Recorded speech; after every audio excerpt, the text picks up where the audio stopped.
Hello everybody, welcome to Snyder's Inc. and today we are at the newest MrBallen video.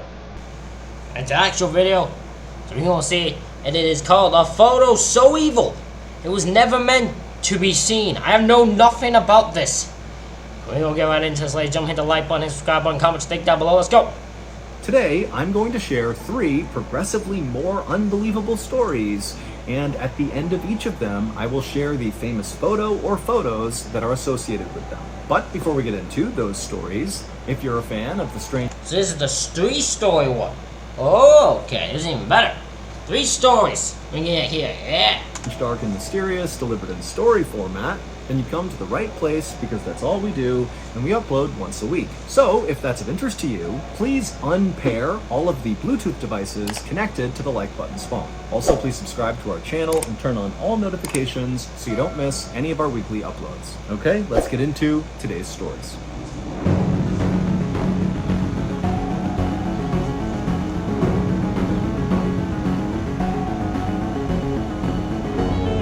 Dispatch. Early on the afternoon of October 12, 1960, a 17-year-old high school student named Otoya Yamaguchi stood alone in his brother's house in the city of Tokyo, Japan, waiting for a tea kettle of water to boil. It was a Wednesday, so Otoya should have been at school, but that day he had gone to school and then snuck out a side door during lunch. More and more often these days, Otoya was feeling like school was kind of meaningless. It was hard for him to sit in history class and watch all of his classmates diligently take notes when, in Otoya's mind, he felt like all the real history was happening outside of the classroom. Just then, the kettle on the stove began to whistle, which... I somewhat understand the Otoya thought process. School has been a thing that I've struggled with, and it's been hard to find what the point of it is since it started. It is still, to this day, something I've never been able to figure out what the point of school is. It's just not something I've been able to figure out. It's really, really, really annoying. Which meant the water was boiling, and so Otoya grabbed the kettle, he took it off the burner, and he poured it over a tea bag and a cup. And as Otoya began to stir his tea, he began to go over what he was going to do later that day. It was undeniable that Otoya had a very difficult afternoon in store. He had a meeting with a person who was very important, and during this meeting, Otoya would have to deliver some very bad news. In fact, this news was so bad that Otoya had decided what he was going to do was literally write down this bad news and hand deliver it. Now, Otoya had not quite figured out what he was going to write, but he knew whatever it would have to be perfect. For months now, Otoya had been trying to articulate this bad news that was really weighing heavily on him to his peers and to adults and to anybody who would listen, but nobody... So, okay, see, the moment that, he killed someone and he don't confess to it, he's trying to, break up with someone and can't confess to it. Or, something like that. He either committed a crime he's confessing to, or he's trying to end a relationship with someone and doesn't have the cojones to do it. Nobody took Otoya seriously. Adults would look at Otoya and think, oh, that's just some kid, what he's talking about can't be serious, and when Otoya would talk to classmates, they would just kind of laugh at him. Otoya... it's definitely, okay, he's definitely committed a crime. He's definitely told people a crime he planned on doing, or a crime he committed, and no one believed him. Otoya frowned, and he looked out the window, and he thought to himself, maybe this whole time I've been coming off as too angry when I talk about this bad news. Maybe I need to change the way I talk about it to sound more sincere. And as Otoya was thinking about this, he suddenly thought, oh my goodness, I know exactly what to write. And so Otoya abandoned his tea and ran over to his brother's desk. He grabbed a piece of paper and a pen, and he started writing. Over the last year, Otoya had felt like he had really grown up and really started to find his true self. He had been raised in a very strict household. His father was a colonel in the Japanese military, and he expected Otoya to be obedient and polite, and so that was what Otoya had done. But a couple of years earlier, Otoya had managed to secure a spot in a high school in Tokyo, far from where he had grown up, far from his father, And Otoya was really excited. He felt like going to this high school in Tokyo would finally allow him to kind of get out from under his dad's strict authoritarian rule. And his father had let him go to the high school in Tokyo, but after only a couple of weeks, it turned out Otoya's father had decided, nope, I don't want you to go there, and he had insisted that Otoya come back home and go to a Catholic school closer to their hometown. And it was at this point that Otoya, for the first time really in his whole life, he decided to push back against his dad. And so even though Otoya did come home, he did go to this Catholic school, as soon as he was home, he began constantly begging his dad to let him return to Tokyo, let him go back and live with his brother who lived in Tokyo, and let him go to the high school that he loved. And eventually, surprisingly, Otoya's father relented and said, okay, fine, you can go to Tokyo, you can do what you want. And so Otoya had been totally overjoyed. He had returned to Tokyo, gotten re-enrolled in the high school, but after only a couple of months, Otoya had kind of lost interest in the school, and instead his focus had now shifted to politics. Otoya's brother, who Otoya lived with in Tokyo, was very into politics, and he was always taking Otoya to speeches and rallies, and very quickly... I'm trying to figure out what this is, because now part of me thinks it's a hit. Like he plans to put a hit, he plans to take the life of some politician. I think that's what this is. I feel like he's about to take the life of some politician. I have no idea who. I know nothing about Japanese politicians, so I can't even say, you make a guess who.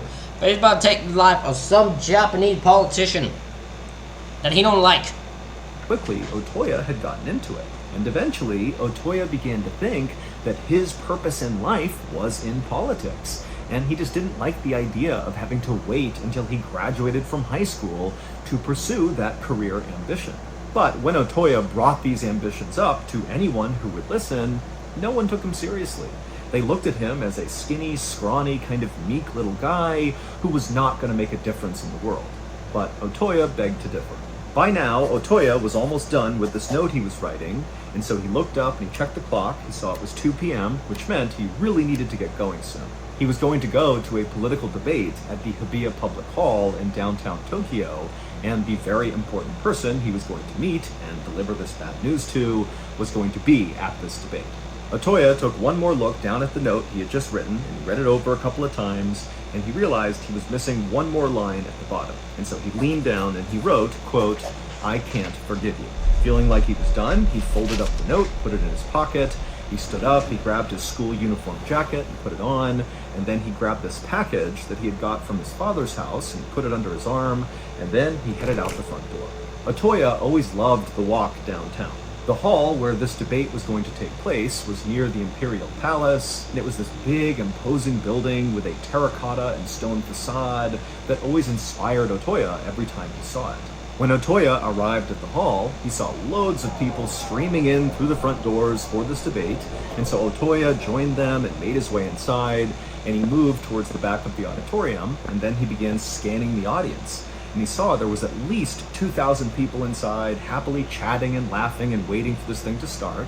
But all Otoya could think about was where this person was that he was going to be meeting, because as he was looking around, he didn't see them. At around 2:45 p.m., the moderator of this debate walked up onto the stage down in front. He went to the podium, he grabbed the mic, and he began telling the audience to take their seats and to be quiet, and then he began to explain the rules for this debate.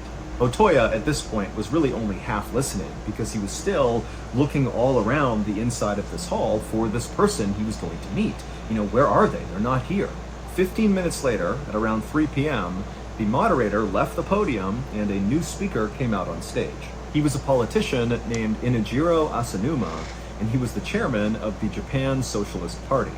But when he began to speak and all the thousands of people in attendance leaned in to listen, Otoya was totally not listening because he could now see the person he was going to meet had arrived. Careful not to cause a disturbance, Otoya moved. So in his mind, the person he was supposed to meet was this politician who probably had no idea who he is because he plans to kill him. moved from the back of the auditorium over to the side of the building, and he began walking up a side aisle, only stopping briefly near a trash can where he pulled out that package he had brought from his father's house, and he unwrapped it and he threw the wrapping away and held on to what was inside of the package. And then Otoya looked down at what he was holding, he took a deep breath, and then he looked up and broke into a run. What happened next was broadcast live on television all across Japan. And by that evening, the footage had gone so viral that it was basically all over the world. A photographer who happened to be in the crowd of people watching this debate also happened to take a very iconic photo of what happened next involving Otoya, and that photo would actually go on to win the Pulitzer Prize in 1961. The Pulitzer Prize is a really big deal. It's the most prestigious award for journalism.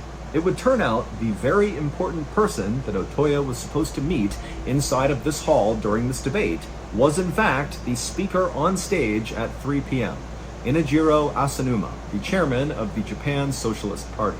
And the package that Otoya had brought from his father's house to this meeting was a samurai sword. And so after Otoya unwrapped the sword, he took a deep breath and then ran up on stage, charged to the podium, pulled back the sword, and plunged it into Asanuma's torso before he could do anything. And the photographer out in the crowd who would win the Pulitzer happened to snap a photo right as Otoya was pulling the sword out of Asanuma and getting ready to stab him again. Onlookers would immediately rush the stage and... That is insane that his whole goal was to go there and to kill this dude. Kill this politician. And in his mind, that's how he changed the world. Like, that is insane. Man has gone off the deep end. At 17 years old. Tackle Otoya, but the damage was already done. Asanuma would pass away from his injuries within the hour. It would turn out Otoya, ever since moving to Tokyo, had become a radical right-wing ultranationalist. The note that Otoya had carefully penned and then folded up and put in his pocket before carrying out this assassination basically just said that Otoya did not hate Asanuma personally, but Asanuma was slowly transforming Japan into a communist country, and so Otoya could not forgive him for that. And so Otoya decided he needed to act.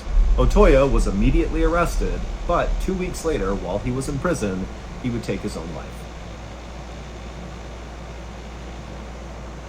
There is Imagine you're the father. You let your kid end up going to Japan, and that's what he did.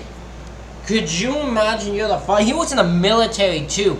The father must have lost his be completely unbelief. Like, he could not. I wouldn't be able to fathom that if that was my kid. Like, oh my god. One YouTube channel that I personally religiously follow. It's called Bedtime Stories, and it's like the most epic storytelling. And my goodness, if you're a fan of the strange, dark, and mysterious, you will be a fan of Bedtime Stories. They cover strange, crazy stories as well, and it's just masterfully done. But I'm not here today just to tell you how great Bedtime Stories is. I'm here today because I have an announcement. Bedtime Stories is starting a podcast, and it's going to fall under the Ballin Studios banner. We're working together. It's super cool. But here's the even bigger news. Not only is Bedtime Stories a brand new Ballin Studios podcast, it is live right now. New episodes of the Bedtime Stories podcast will air each week on Wednesday.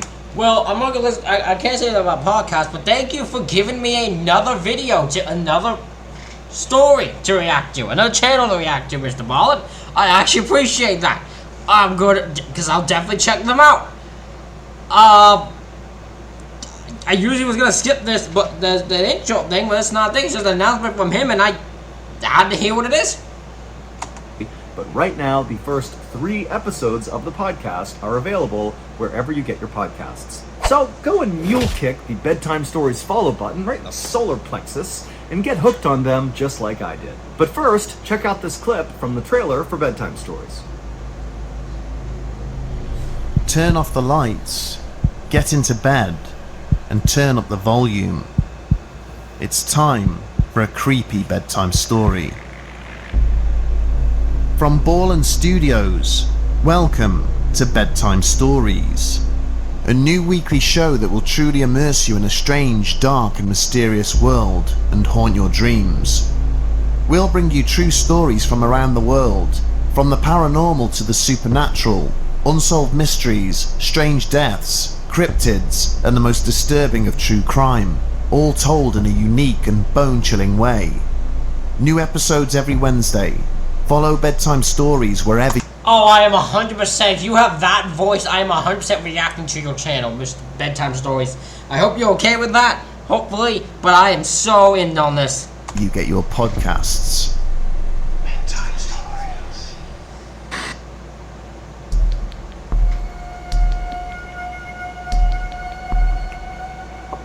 On a sunny afternoon in October of 2015, a 39-year-old man named Richard Jones walked along the perimeter of the yard inside of the state prison in Kansas, where Richard was serving time for a robbery. Up ahead, Richard could see there was a small basketball court with one hoop on it, and on the blacktop were dozens of other inmates that were exercising and chatting and socializing, and Richard actually knew most of them because he had been in prison for 16 years now, and Richard was also a very likable guy who was very outgoing and personable, and so... Wait a minute, he was in jail for 16 years for robbery? What was he, who did he rob? What did he rob? Because I've seen some people rob places. But to rob something and be sentenced for 16 years, you better have done a hell of a robbery. So he made friends really easily, even in prison.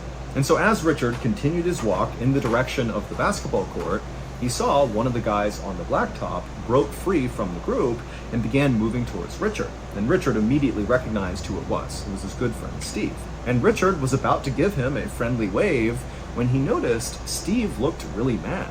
And so Richard actually just stopped and stared at Steve as he slowly approached him, and as he got closer, Richard could see Steve's fists were balled up and his face was in a scowl. I mean, Steve looked like he was coming over to fight Richard. And so when Steve got about 10 feet away from Richard, Richard actually spoke up before Steve could say anything, and he said, "Steve, what's going on? Why are you so upset?" Steve was kind of a hothead, and Richard knew that, but a lot of times, even when he got mad about things, it would blow over really quickly. And so this was kind of routine, but Richard just couldn't think of a reason for why Steve would be mad at him.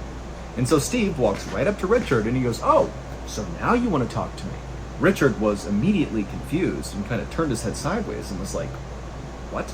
Steve stared at Richard, kind of expecting Richard to eventually apologize or something, but eventually he noticed that Richard really was not sure what he was talking about.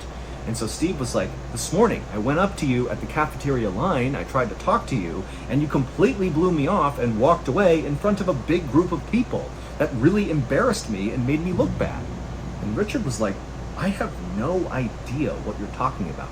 I didn't even see you this morning. I don't know where this is coming from." Steve was not buying it, and he was like, "Richard, I know it was you. I saw you this morning. I spoke to you this morning. You did that." Richard was like, "No, really, Steve, I'm sorry, I have no idea what this is about." And so these two continued to go back and forth on this, and then at some point they both kind of noticed that they were drawing lots of attention because...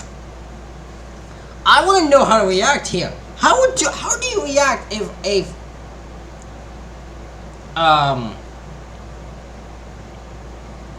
how would you react if someone came over to you, someone you knew, and started yelling at you about an event that happened and you have no idea what's going on? How on earth do you respond to that? Because it makes you look like you think they're insane because you don't know how to react. Like, I would have no idea what to do in that situation. Because they are in prison, and any sort of confrontation immediately draws eyeballs. And so when they noticed other inmates were kind of beginning to walk over to see what was going on, and the guards were starting to notice, Steve just said, "You know what, Richard, fine. I guess I must have made a mistake. No big deal." And he turned and he ran back to the basketball court. After Steve had left, Richard continued his walk around the perimeter, but that exchange with Steve had really weirded him out, because this was actually not the first time something like this had happened. It all started a month ago when an inmate that Richard didn't know came up to him like he definitely knew him and said to Richard, hey, how's your grandmother? I heard she fell down, is she okay? And at first, Richard was like, wait a minute, is my grandmother okay? Did she fall? But then Richard eventually realized that this inmate thought Richard was someone that he wasn't. Now, at first, Richard thought that... Is there a lookalike? Does Richard have a lookalike in this prison that no one knows about? That he doesn't know about? Does he have someone that looks like him? This was just kind of like a weird one-off event. But every few days after this first time, something else would happen. Either an inmate who Richard didn't know would come up to him and be really friendly with him, as if they knew Richard, but Richard clearly didn't know them. Or someone Richard did know would come up to him and accuse him of odd behavior that Richard couldn't remember doing. Like the interaction he had with Steve, when Steve came up and said, you snubbed me in the lunch line. And so after Richard's interaction with Steve, Richard began to think, wait a minute, is someone screwing with me? Is that what's been going on? The next morning, during breakfast, Richard decided not to sit where he normally did, and instead he sat on the very far side in the corner of the cafeteria to basically just be able to people watch all the people inside the cafeteria. And then that afternoon, when Richard was outside, instead of walking around the perimeter like he liked to do, he just sat in a central location and just constantly scanned the whole yard. Now, Richard didn't really know what he was actually looking for. He just figured, maybe I'll see something suspicious, I'll see someone staring at me for too long, or I'll see someone I don't know talking to my friends. Something will tip me off to what's been going on for the past couple of weeks. But despite all this careful people watching he was doing, Richard didn't see anything suspicious. Until 1 week after the interaction Richard had with Steve about snubbing him in the lunch line, Richard was sitting in the cafeteria again when he noticed something very strange on the other side of the cafeteria. And when he saw it, he just stood up and stared. He felt his heart starting to race faster, and he felt his breath speeding up. And Steve actually was sitting next to him and said, "Hey, Richard, what's going on?" And Richard couldn't even find the words. He just raised his arm up and pointed to the other side of the room. When Richard had originally been arrested 16 years earlier, it was for robbing someone in a Walmart parking lot. Richard had always claimed he did not do it, but multiple witnesses had pulled Richard out of a lineup saying, "That's the guy." And the woman who actually got robbed told police she overheard the getaway driver yelling to Rick, the man who had robbed her, to get in the car so they could leave. And Rick is a nickname for Richard. Richard had insisted he was at a barbecue in another state at the time of this robbery, and so it really couldn't have been him, but the evidence was just overwhelming, and so eventually he was convicted. Wait a minute! Are you telling me that there is a guy who looks like him, whose name is Rick or Richard, and who looks like him, acts like him, talks like him, and is in jail? The same prison. You can't tell me this is real. No fucking way. Richard had never been able to understand why so many people 16 years earlier had insisted that he was the one who committed that crime. And more recently, he couldn't understand why his friends, like Steve, were accusing him of doing things that he didn't remember doing. But that night in the jail cafeteria, when Richard spotted something on the other side of the room, suddenly everything over the last 16 years made perfect sense. Richard really was an innocent man. He did not rob that woman in the Walmart parking lot. His doppelganger had. A doppelganger is someone who looks exactly like you, but they're not actually related to you. It's just genetic chance that somebody else on the planet looks just like you. And it just so happened that Richard's doppelganger, who was this man named Ricky Amos, so it just so happened as well that the doppelganger shared basically the same first name, Ricky and Richard. Well, this doppelganger, Ricky, just happened to be sent to the same prison that is insane! That is actually insane.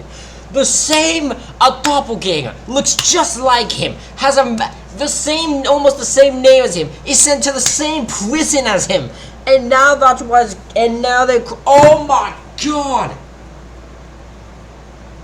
What are the fucking odds? For a totally unrelated crime. These two men have never met. There's no connection whatsoever. They just look the same. And when Richard looked across the cafeteria and saw Ricky, It was like looking at a clone of himself, and it all clicked. All the people that were coming up to him saying, "You were doing this and acting weird." Well, those people, Stephen included, were actually interacting with his doppelganger, Ricky. And 16 years earlier, Ricky was the one who committed that robbery in Walmart, and the victim and the witnesses, they all confused Ricky for Richard. Here are Richard and Ricky's photographs side by side. Oh my god! Oh my god! Holy shit!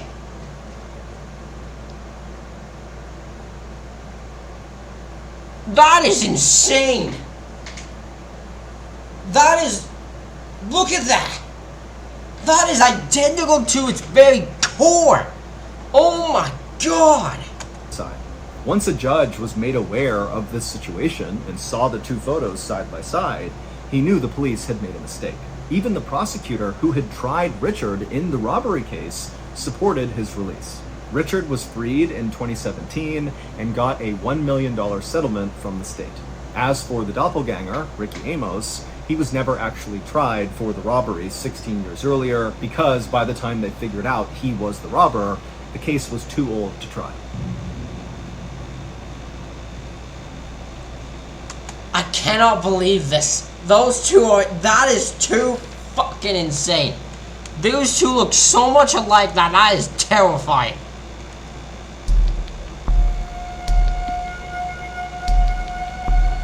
On the evening of March 15th, 2018, a 55-year-old man named Gian stumbled out of this fine dining restaurant in downtown Singapore and promptly threw up on the sidewalk. Pedestrians jumped back to get out of the way, and a woman in high heels and a beautiful fancy dress mumbled something insulting about how drunk Gian must be. But Gian was not drunk. He was totally sober, and now he was absolutely mortified.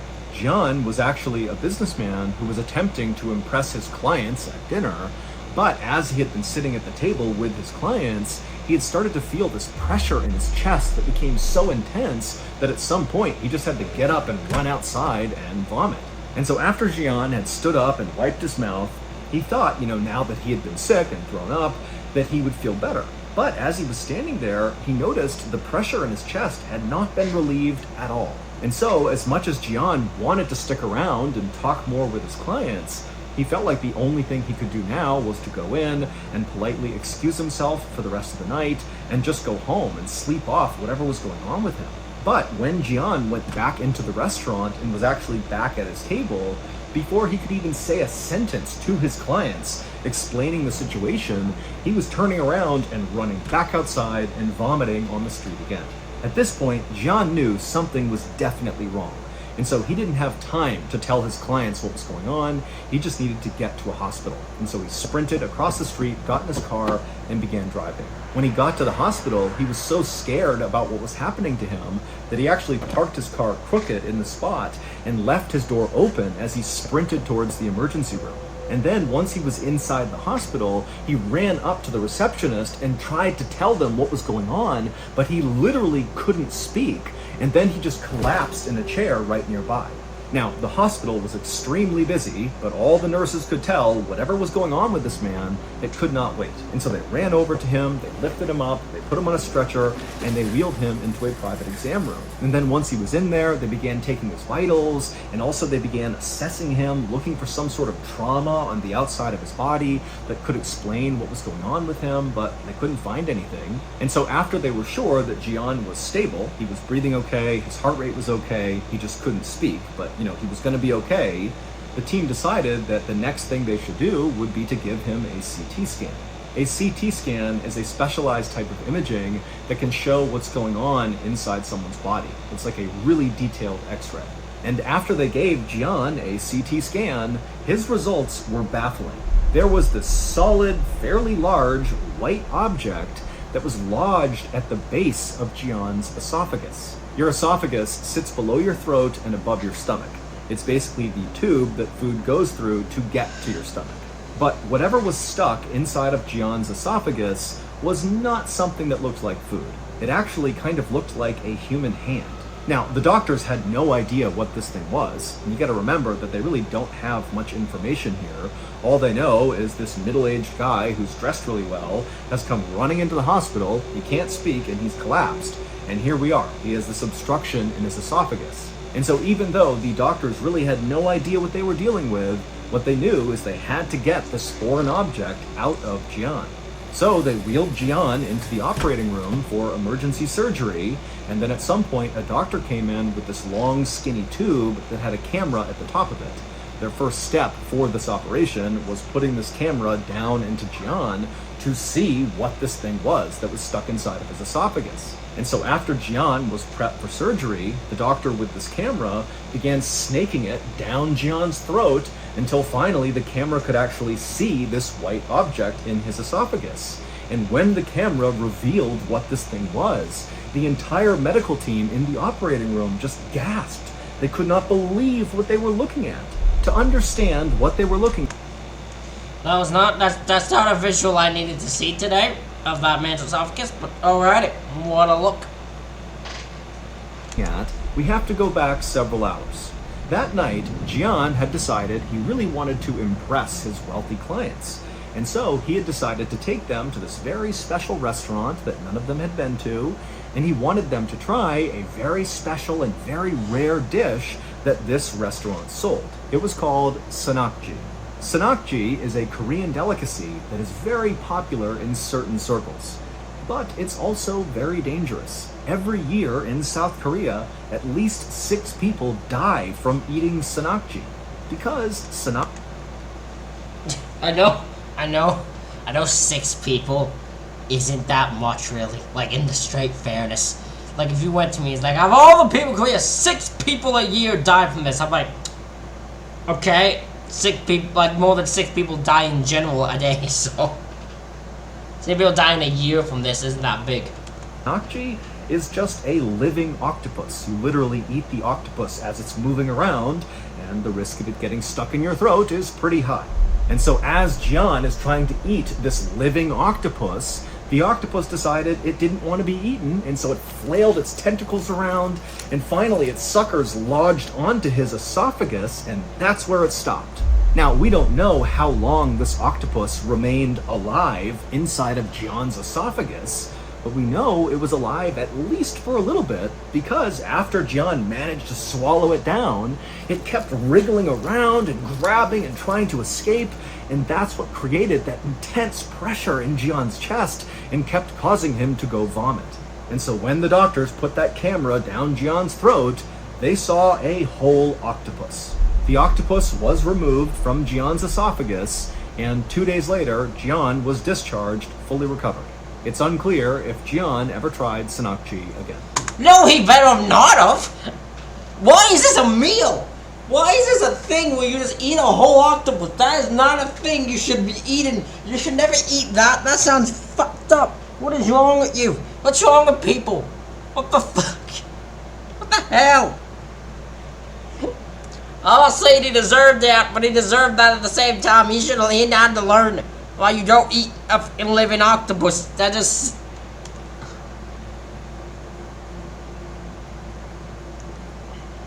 At 4 a.m.